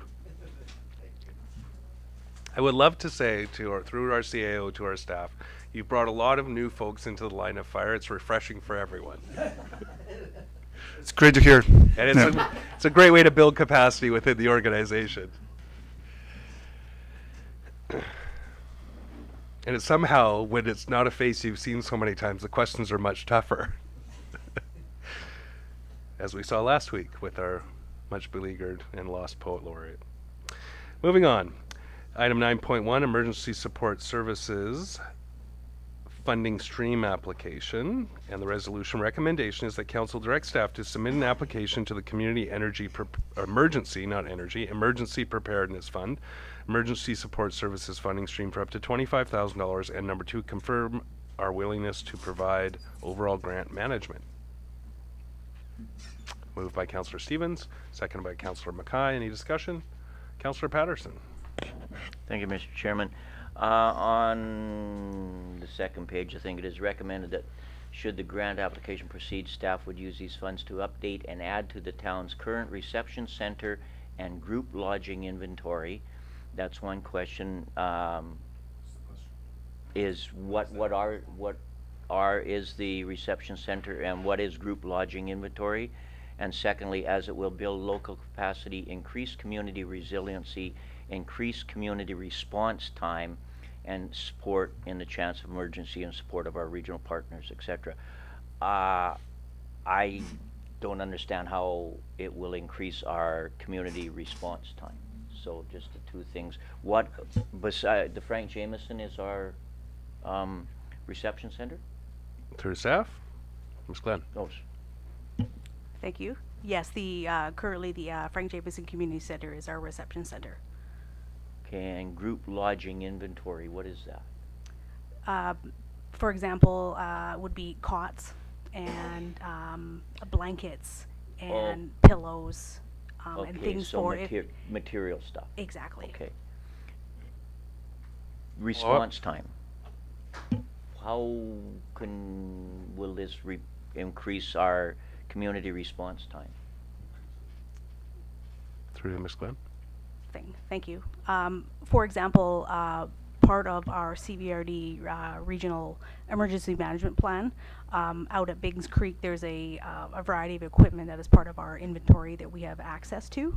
And so by reducing, or I should say increasing our response time, is by having an available inventory in Ladysmith. Okay. We would actually be able to respond to these emergencies and be able to host folks at our emergency reception center at Frank Jameson.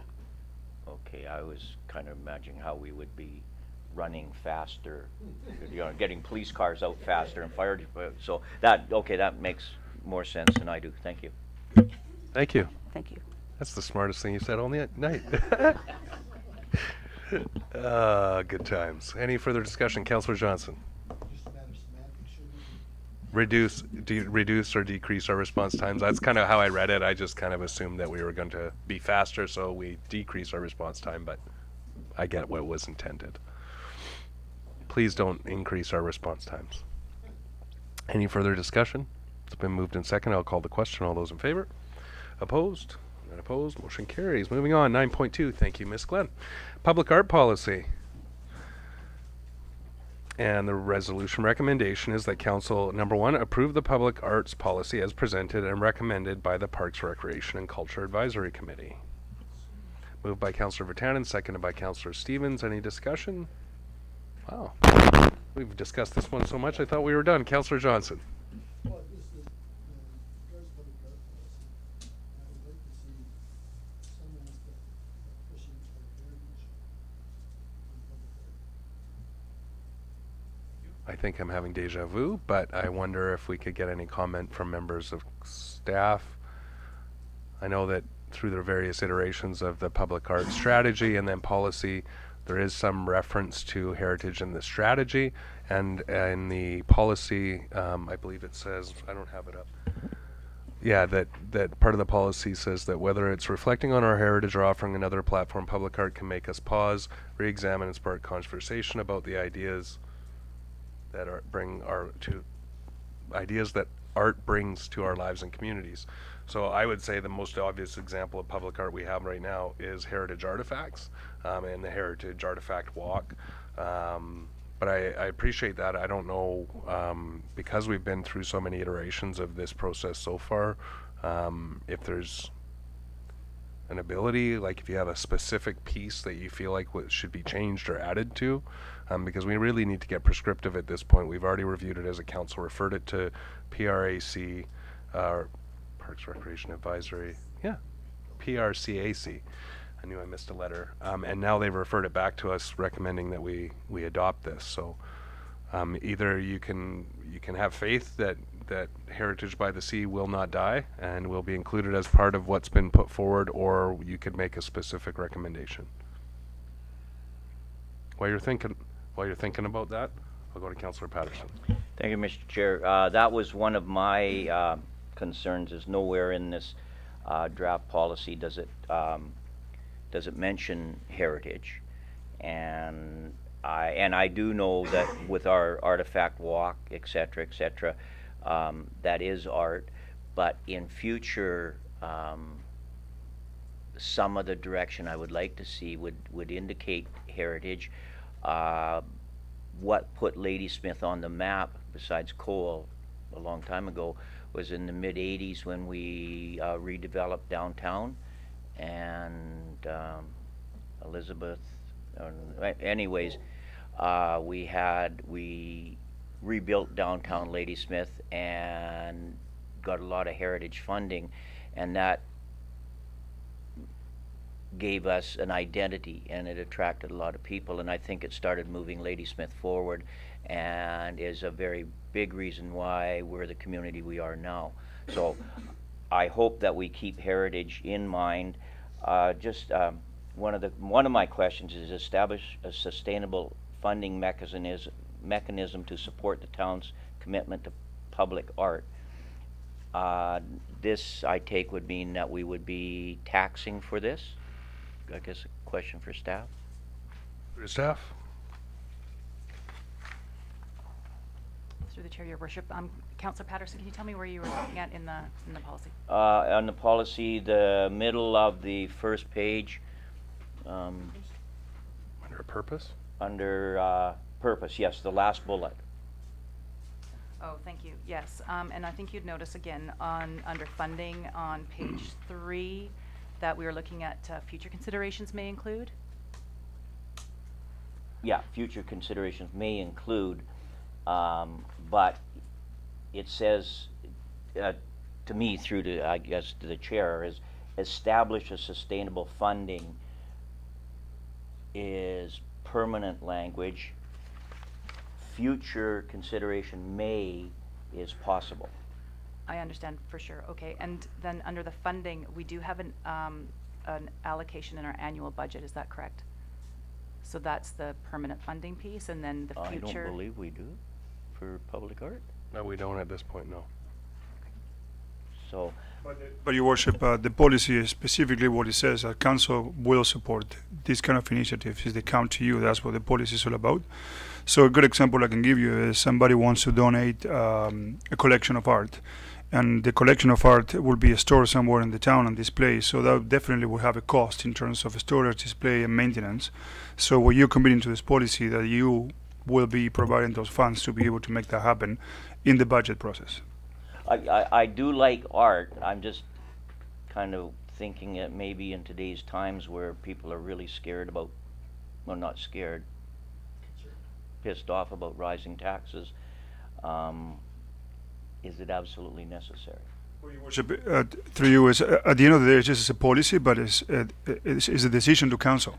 So and when this guides in how we will accept exactly public art. What we've had, and the reason this has come forward, is we've accepted donations of art or other artifacts in the past, and not had a mechanism or funding to manage them, right? So Julian North's collection of art was kind of managed hodgepodge with the Arts Council, and I believe LRCA has provided places to hang art in our community because we don't have policy. Policy guides how we deal with it, and if we're, which is the tough part about what you're saying, if it said, if this replaced public art with heritage artifact, would you be supportive, right? So again, you're getting into this thing where we have these discussions about heritage and we should be supporting them and providing funding, but when it comes forward as public art, even though heritage may be a component of public art, you don't think that that's worthy of financial No, commitment? I do. I just, we're not, there is, the dollar figure is open-ended as I see it right now. The dollar figure is up to council when they determine the budgets each year, through the staff. Okay. Councillor Patterson, the dollar figure is always open. It's up to council to decide what dollar figure is about, and we'll come that on a budget time. Yeah. Sorry, I'm going to try and get back on process. I'm just, I'm visibly annoyed because this is coming at the final stage for approval, and now we're having the discussions we should have had much earlier in the process. So, and especially since we have some other items on the agenda, but I have Councillors Mackay and Stevens at this time. I just want to point out that one of the bullets in the guiding principles is to support and enhance the visual heritage and stories of Staminas First Nations. I did a word search for all the other instances of heritage in the policy, but I'll won't read those out. Councillor Stevens. Councillor Mackay. Thank you. Just, I mean, I just recap it in my mind.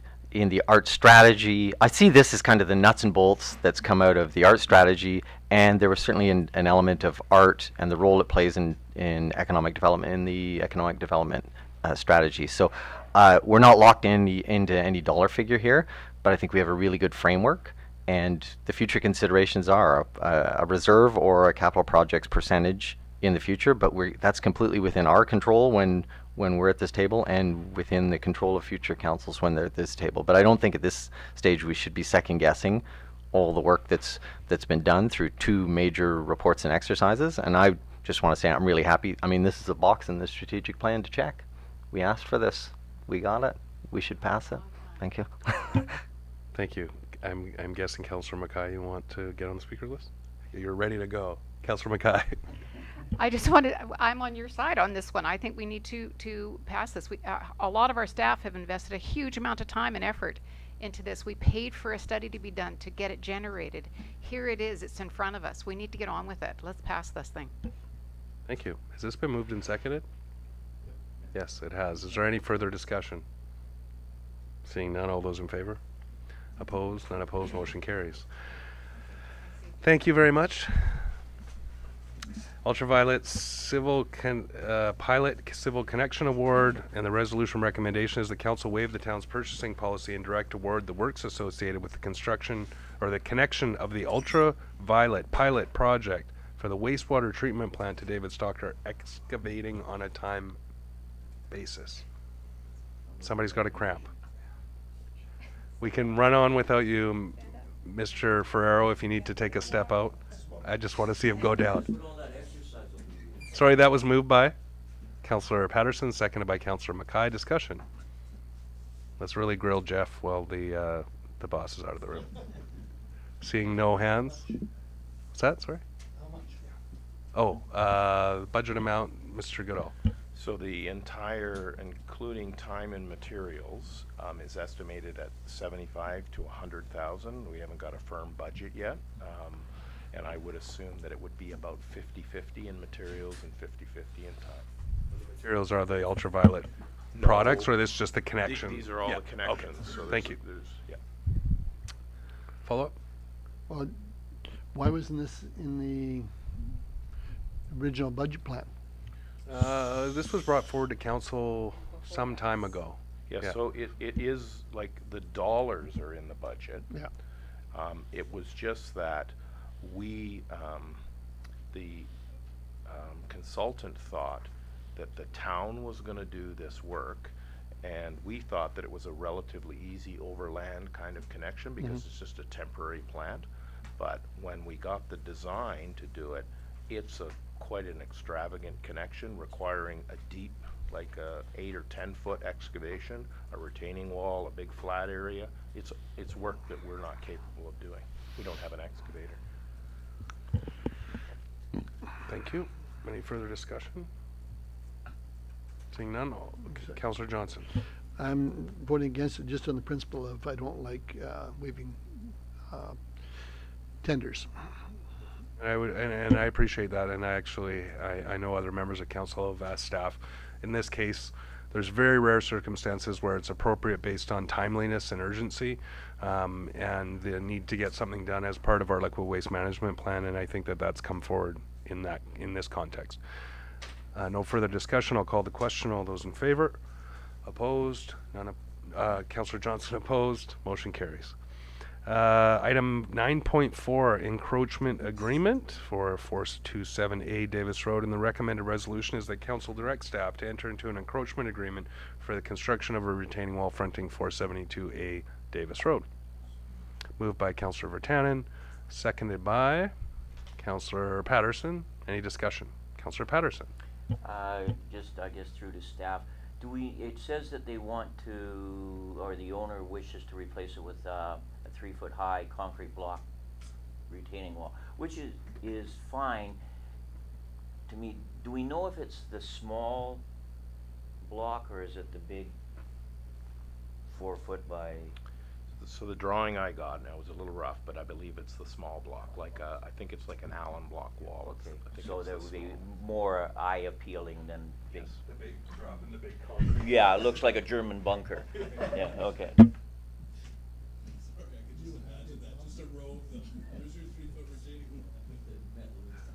Yeah. Any further discussion? Did I miss anyone on this one? No. I'll call the question. All those in favor? Opposed? Unopposed. Motion carries.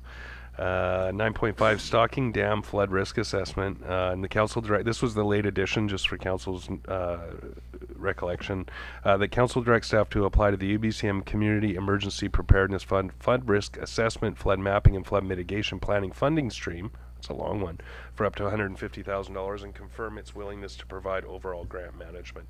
So if you'll recall, this was the grant that we applied for, a different grant, we were denied, and this is another funding stream that could help us achieve the same. But the cutoff is Friday? Yeah.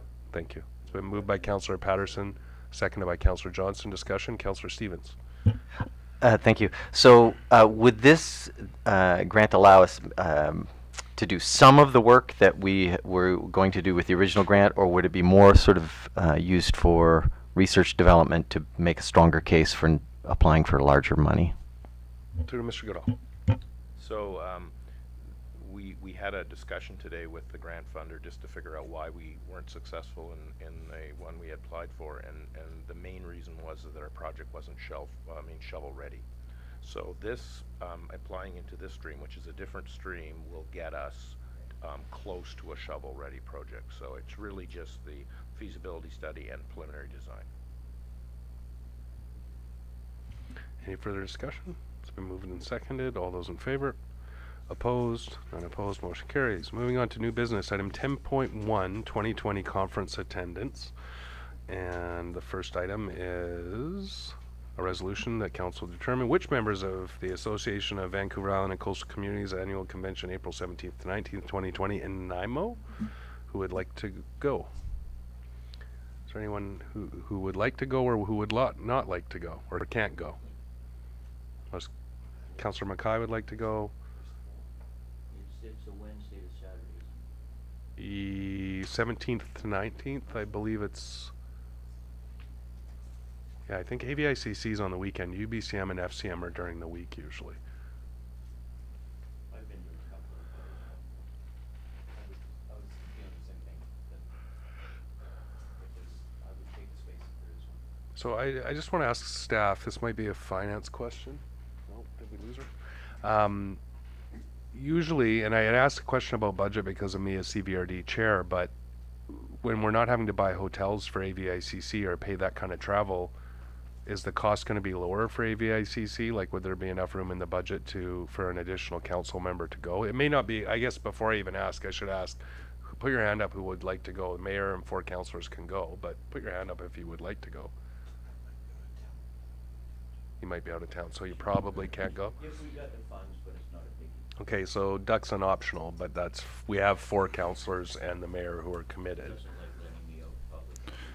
Your worship, most likely. I would say I'll confirm, but So most I think likely. we could bring that back at the future, but for now we'll pass the move the resolution with councillors Mackay, Jacobson, Stevens, and Johnson, and the mayor to attend AVICC. So your worship, I just got a text from Erin, so she must be watching the meeting. She said that Well, she needs a life.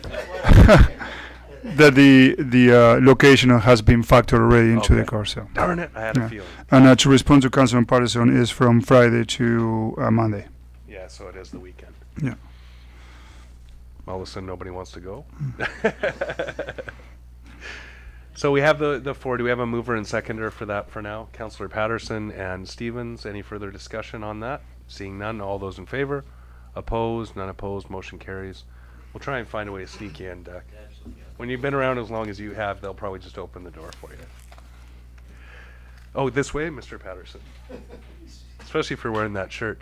Next item on the agenda, 10.1.2, Union of British Columbia Municipalities Conference, and the resolution recommendation is that council determine which members will attend the Union of British Columbia Municipalities annual convention held September 21st to 25th, 2020 in Victoria. It's the Vancouver Island Conference Circuit this year. So, again, for clarity, I believe that is more weekdays. Yes. Monday to Friday. Right. September 21st to 25th. So that's Yeah, it's Monday to Wednesday. Monday to Friday. Monday to Friday, I'm sorry. Yeah, Yeah. sorry, 21st to 25th in Victoria. So what's our policy? Sorry, I can't get the report up. Four council members. So it's still four Yeah. council members. There are 4 members of council that would like to go to UBCM. Yeah, well, I'm going to volunteer for that role. Okay, so we have. You may have to go this year if my plans come to fruition, because you're well past being honored for your long tenure of service to local government in British Columbia. Well, I might get sick. I am, because I've been here. So I think I saw 5 hands. Did I see 5? So I don't know. We've never actually had to deal with it before. Sorry. Who wants to go? I would like to go, but Yeah, like I said, but I would be happy if Jeff went in my place. He didn't get to go last night. Right. He's got the ability to go this year. That would be So these 2 haven't gone. So Amanda, did you wouldn't be able to that week? So then we're. 2, 3, 4. Yep, and Marsh, you're out And if this year. Marsh wants to go, he can have my spot. Okay, well, as we get closer, if you guys want to fight it out, I'll put bets down and I'll pay for the venue for you guys to scrap it out. So for now, it will be councillors.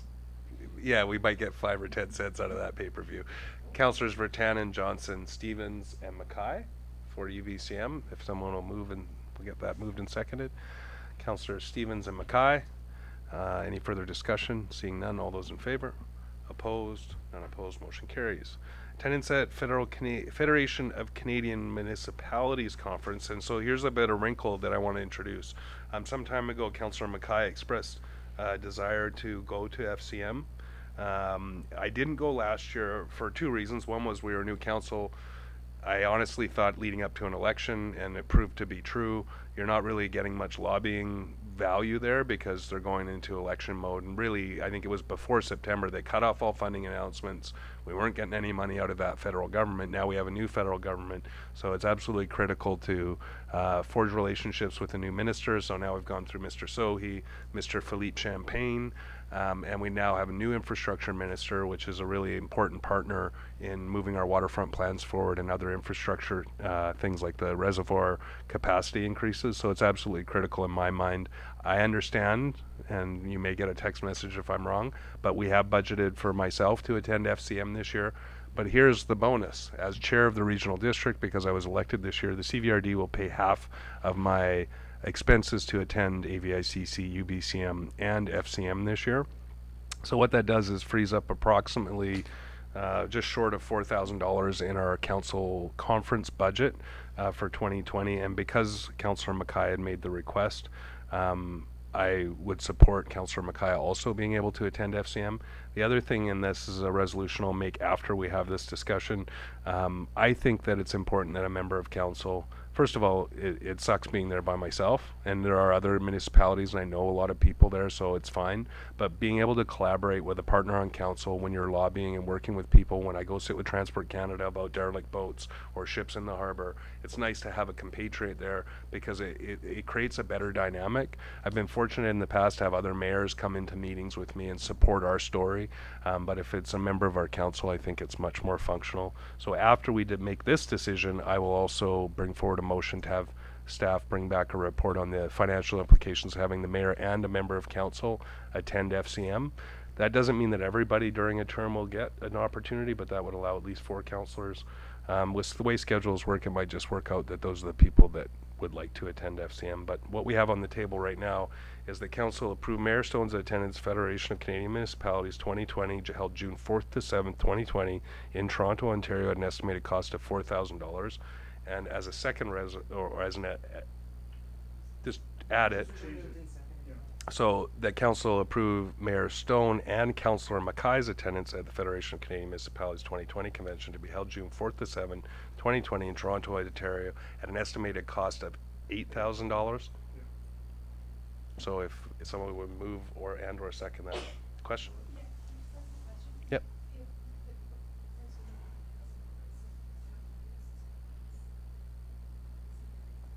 Oh, I guess no, that's correct, because it would be 6. Thank you.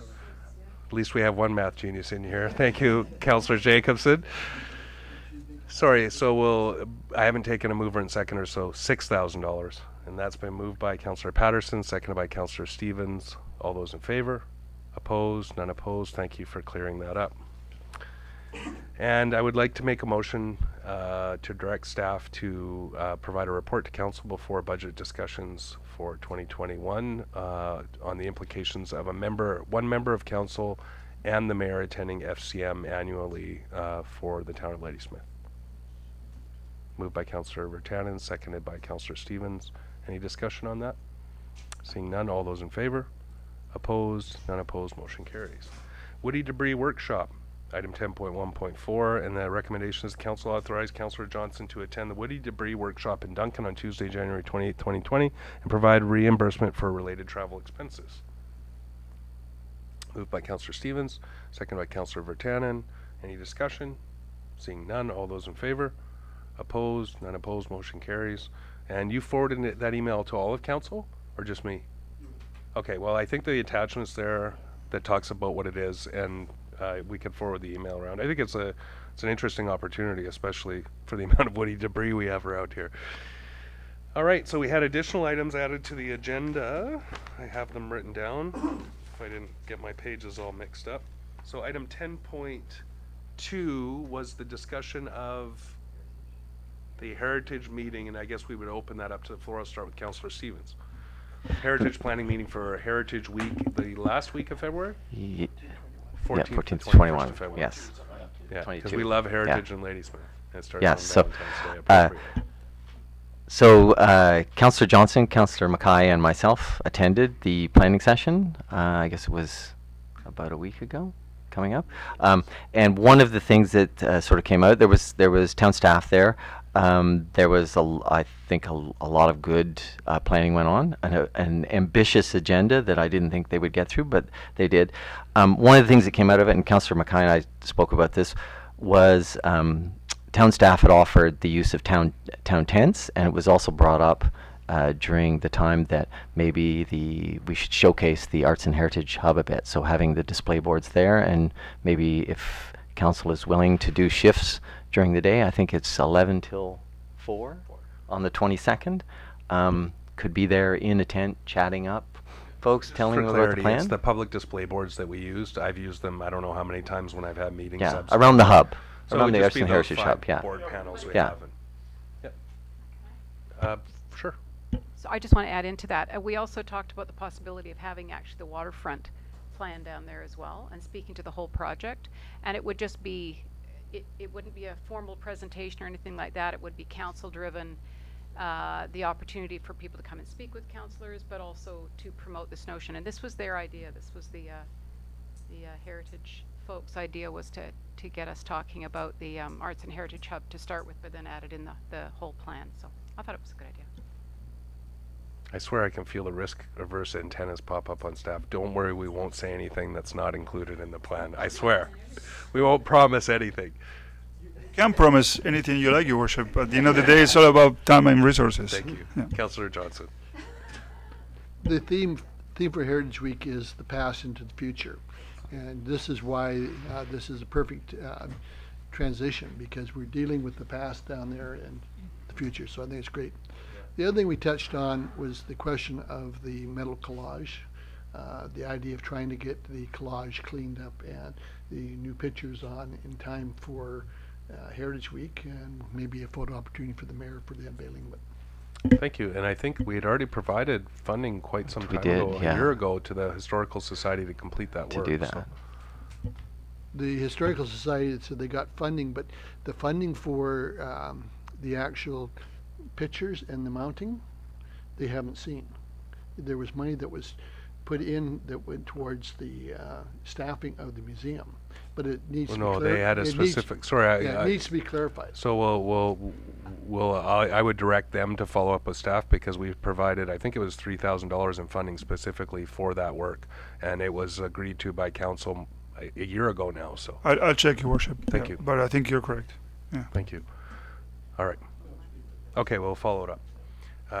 Councillor Stevens, we'll come back to you just for any comments on the event. And I think it's just a matter of logistics in terms of we could probably do it by email, deciding who was willing to be there and when. I'm that day course marshal for coldest night of the year, but I can do an hour or two, and I if know some of us others are will- volunteering, yeah. so I would suggest that we just ask Donna, whoever wants to head that up, ask Donna to, you know, get that arranged for council in terms of timing.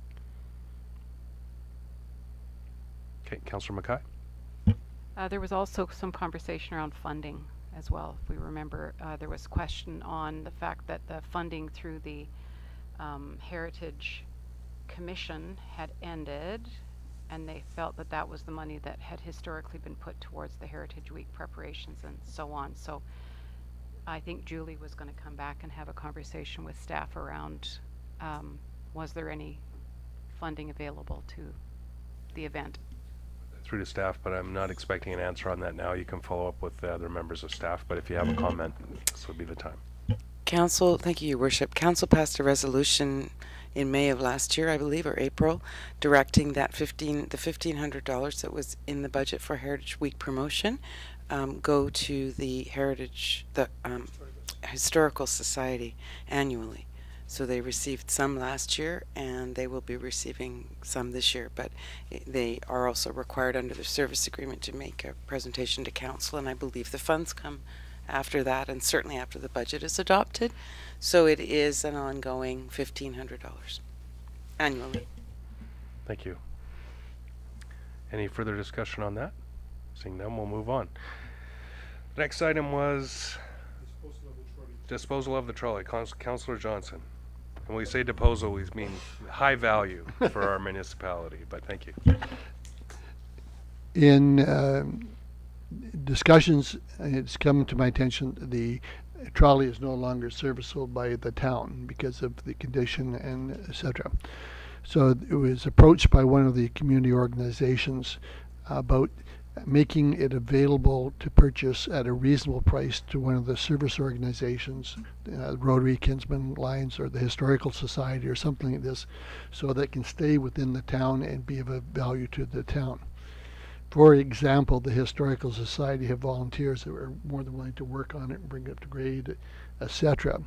And because it's got some history with the town being 15 years around, and it would make a great attraction for the museum, and also maybe trolley tours for visitors.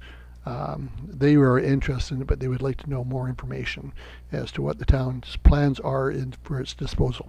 Thank you. I'm assuming, as you haven't brought anything to council, we haven't considered what those options might be, or that may come to council. Would it be appropriate to have a motion to ask staff to bring options back to council for, or do we have a process in place that we do have a process in place for disposal of assets, so we will follow the procedures that we currently have in place. If the Historical Society is interested, I talked to Councillor Johnson, and they can request a letter and see if council could consider it, so that letter will come to council. So, okay, so because I was thinking about it along the lines of what we did with the fire truck for Port Alice, right? We had a process, we got a letter asking for help, and we helped them, right? So, thank you. Thank you for that as well. And do we have any other items on the agenda? I don't see any. So for those who have been patient to wait the whole time, we now have question period. If you would like to ask a question, you don't have to. We're really, you know, not begging you, but feel free. It's better to ask them here than to post them on Facebook, but I'm already assuming that Facebook has beat us to the punch on a lot of the items we've already had, because a couple of our regular Facebook commenters left earlier. So I'm seeing nobody stepping to the podium for question period. Then I'll ask for a motion to adjourn. Councillor Mackay, Councillor Stevens, all those in favor. Thank you very much. We are adjourned.